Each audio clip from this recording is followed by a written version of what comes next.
El debate de la ley humanitaria y del proyecto de ordenamiento de las finanzas está previsto, se retome el día de hoy, como ya lo mencionaba, con falta de acuerdos en el legislativo. Quiero darle la bienvenida a esta hora al asambleísta Mae Montaño. Muy buenos días, gracias por acompañarnos, asambleísta.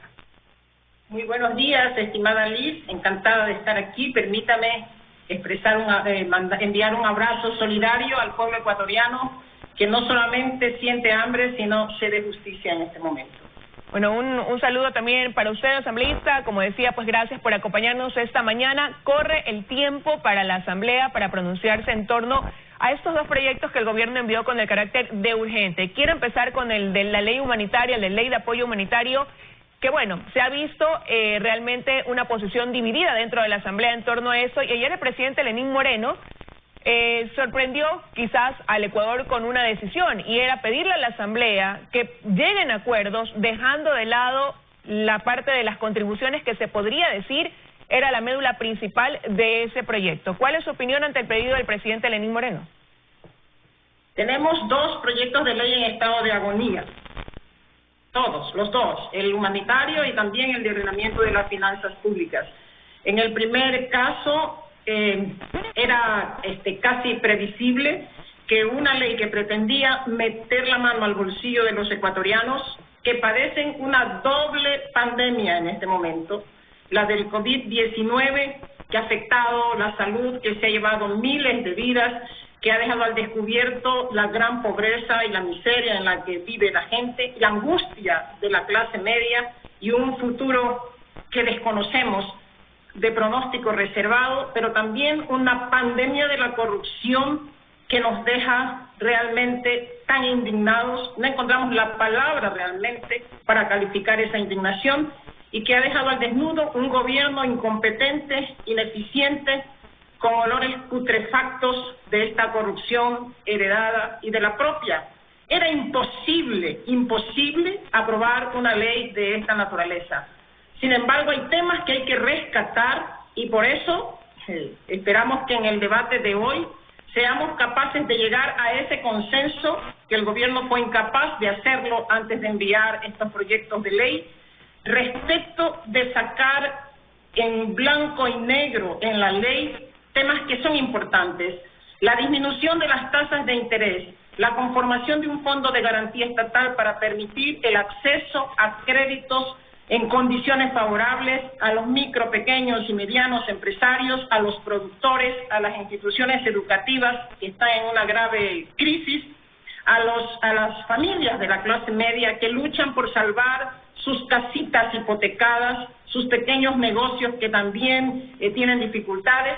Es necesario debatir eso, hay que debatir la disminución de las tasas de interés, es indispensable hacerlo, y darle todas las facilidades a los ecuatorianos para que puedan luchar contra esta grave crisis. Pero ahora, lo cierto, asambleísta, es que ha pasado el tiempo, casi un mes ya desde que la asamblea está sentada debatiendo estos dos proyectos, y ahora el presidente hace este llamado a llegar a acuerdos. Él ponía dos ejemplos: acuerdos entre empleadores y empleados, entre arrendatarios e inquilinos, por citar dos ejemplos, pero esos acuerdos tendrán que ser normados. Entonces ahora quizás el diálogo viene para poder establecer esas normas, y lo que nos preguntamos es, si estos proyectos tenían un carácter de urgente, ¿cuánto tiempo más tiene que pasar para lograr esos consensos en la asamblea ante esta nueva propuesta del presidente? Bueno, solo tenemos hasta el sábado, así que nos toca hacer maratón. Vuelvo a insistir, este gobierno que no tiene rumbo, es una tristeza decirlo, pero así es, haya enviado unos temas a discusión que sin duda tenían como objetivo entretener a la ciudadanía y mantener a los asambleístas bajo amenaza de muerte cruzada. Nos ha hecho perder el tiempo, a los ecuatorianos. Sin embargo, estos temas que son indispensables hablarlo, de cómo sostenemos los empleos, de cómo sostenemos los negocios, de cómo salvamos a la economía, de cómo alimentamos al pueblo ecuatoriano, sí han estado en el debate, sí fueron planteados desde distintas corrientes políticas y por distintos asambleístas, y planteamos desde el inicio la posibilidad de disminuir las tasas de interés.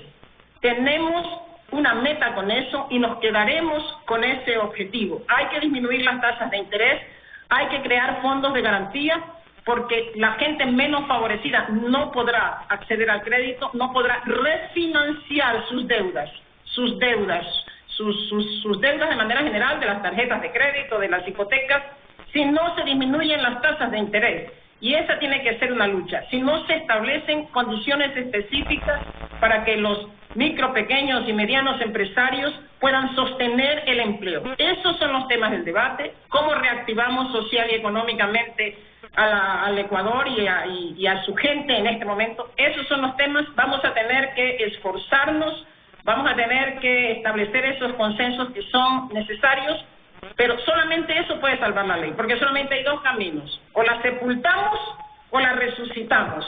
Así que nos queda, creo, el segundo camino para determinar estos mecanismos. Pero contribuciones e impuestos, ninguno.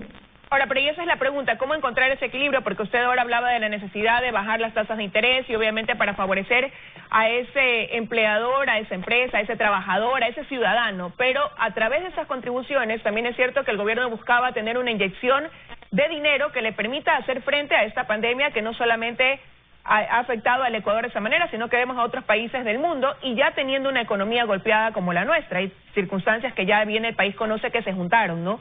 Entonces, ¿cómo encontrar ese equilibrio también, más aún ahora que se deja en la cancha de la Asamblea el lograr normas que permitan esos acuerdos, dejando de lado esa contribución que daba paso a una recaudación importante en materia económica?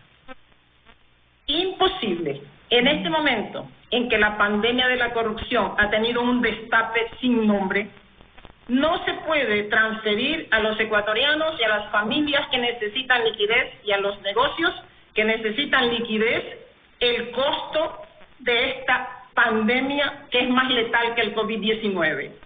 Lo que cabe en este momento es que el gobierno tiene que revisar sus gastos, tiene que reducir sus gastos, tiene que ver cuáles son esos gastos improductivos, que sí los hay. El gobierno tiene que esforzarse, yo no sé si va a poder, porque su capacidad y su competencia es tan grande que no sé si podrá, pero debe esforzarse por renegociar la deuda. Más de 4.000 millones están definidos para pagar, para amortización de la deuda, y no es posible en estas circunstancias. Más todavía cuando se siente que los que requieren más recursos son autoridades políticas y empresarios privados, que también los hay involucrados en esta mafia, en esta camorra ecuatoriana que se ha conformado en la corrupción. Lo que requieren es más dinero para succionar, para chuparse la sangre de los ecuatorianos, que es el dinero. No es posible esta inyección por ese lado. No vamos a alimentar la corrupción con más contribuciones, y por el contrario, lo que exigimos en este momento, y apoyamos a la Fiscalía para que siga en una acción enérgica, que caiga sobre los ladrones del pueblo ecuatoriano todo el peso de la ley, todo el peso de la justicia, y ahí sí, que caiga quien caiga, y la Asamblea se prepara, porque ya presentimos, si no es que sabíamos por las denuncias, que representantes, que no hay otro nombre para llamarles que criminales, también son parte de esta mafia de la corrupción que le ha robado a los más pobres en el Ecuador. Así que nos preparamos también, mientras soportamos la pandemia del COVID-19, para darle guerra y batalla a la pandemia de la corrupción. Y ahora, antes de ahondar un poco más, asambleísta Montaño, en esta parte de la corrupción, que sí quiero tratarlo con usted también, quisiera cerrar un poco este tema de lo que se tiene previsto también para hoy, que es retomar el debate en torno a la ley de ordenamiento económico. Esa ley también tiene resistencia, han habido posturas en la Asamblea que se inclinan por el lado de que debe ser archivada. ¿Por qué no pensar quizás en mejorarla, como es incluso el planteamiento que viene desde el gobierno, ¿no? La propuesta de dejarles a ustedes en sus manos la posibilidad de mejorarla y no más bien rechazarla, como usted decía, o sepultarla, que era la palabra que usted también utilizaba. El cinismo de este gobierno, porque no se le puede llamar otra cosa, es no haber entendido que está tan débil políticamente que no podía, ni siquiera debió intentar jugar con la inteligencia del pueblo ecuatoriano. Mandó dos leyes, una para meterle la mano al bolsillo de los ecuatorianos, para alimentar la corrupción interminable. Y la otra, nada más y nada menos, para acabar con la autonomía de la seguridad social, de todas las instituciones de la seguridad social, para poder meter la mano con mayor libertad, porque ya lo han hecho durante todos estos años, pero para seguir terminando con la fortaleza económica de la seguridad social, para concentrar el poder en nada menos que en su Ministerio de Finanzas. Y uno se pregunta, ¿es que ustedes han sido tan brillantes para que ahora además tengamos que aprobar una ley para darles toda la potestad y todo el poder para que ustedes dispongan de la autonomía de los gobiernos autónomos de la seguridad social? Y no es que estas instituciones no tengan responsabilidades y no tengan debilidades, pero no podemos pasar del un extremo al otro, y no podemos permitir y no vamos a aprobar una ley que ponga en tela de juicio la autonomía de la seguridad social y que deje el arca mucho más abierta de lo que está. Así que estas dos leyes no van a pasar. Pero ¿cabría la posibilidad de mejorar esa ley ahora en el debate que van a tener desde las 9 de la mañana? Yo no sé si tenemos que hacer una necropsia a estas leyes que están casi muertas, o vamos a tener que hacer una cirugía intensa con la rapidez. Y yo creo que es posible porque están determinados cuáles son los puntos negativos también de esa ley, y con voluntad política se puede hacer. Hay que sacar todo lo malo para sacar en limpio algunas cosas que son necesarias para la estabilidad de la política fiscal, para el manejo de la deuda, que también tiene ahí temas irregulares, y algunos otros temas que son viables, a lo mejor no para el futuro inmediato, sino, como ha dicho la misma ley, para el 2023, para el 2022 en adelante, como el tema de establecer de nuevo un fondo que le permita al Ecuador respaldarse en circunstancias difíciles y en crisis como la que vivimos. Ese no se va a poder alimentar en estos años, pero que quede establecido. Entonces, ¿hay algo que sacar de esa ley? Sí, habrá que hacer una cirugía intensa, y esperamos que estos 2 días nos queda muy poco tiempo, pero es posible hacerlo.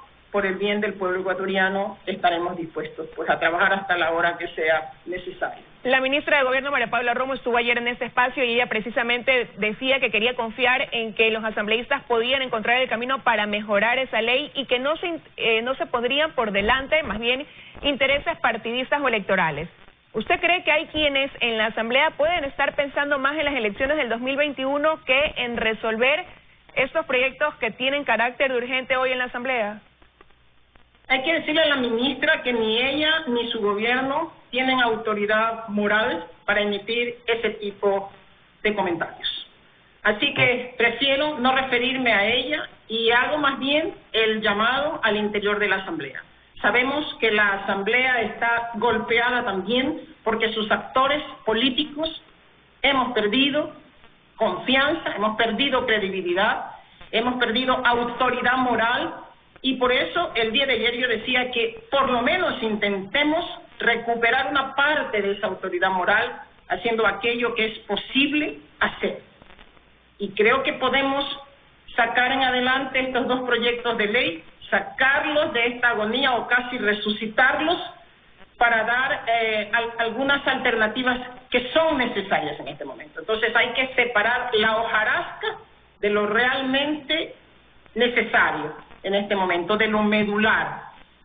Nos toca, y vuelvo a insistir, sí ha habido un debate fuerte, las posiciones políticas no han quedado de lado, y hay que hacer un llamado también, un jaloncito de oreja a los actores políticos, que esta no es hora, aunque estamos en vísperas de un proceso electoral, pero no es hora de tener discursos acalorados para hacerse campaña o creyendo que van a ganar votos, sino de aterrizar y hacer un trabajo serio.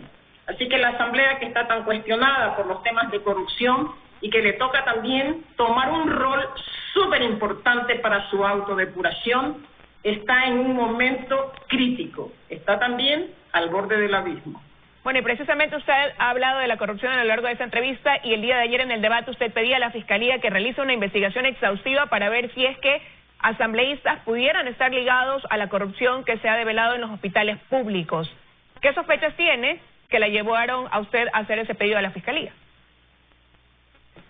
Bueno, hemos escuchado en los medios de comunicación y los ciudadanos inteligentes cuando no visita el territorio, en estos 2 meses no, pero antes hemos recibido denuncias. Y por eso nosotros entramos con fuerza al tema del sector de salud el año anterior a través de un juicio político. Y ya se conocían y se daban nombres, pero cuando no hay los elementos y las pruebas, porque se requiere investigar profundamente, y para eso son los órganos de control. Creo que la Fiscalía tiene en sus manos, la Asamblea no lo va a poder hacer.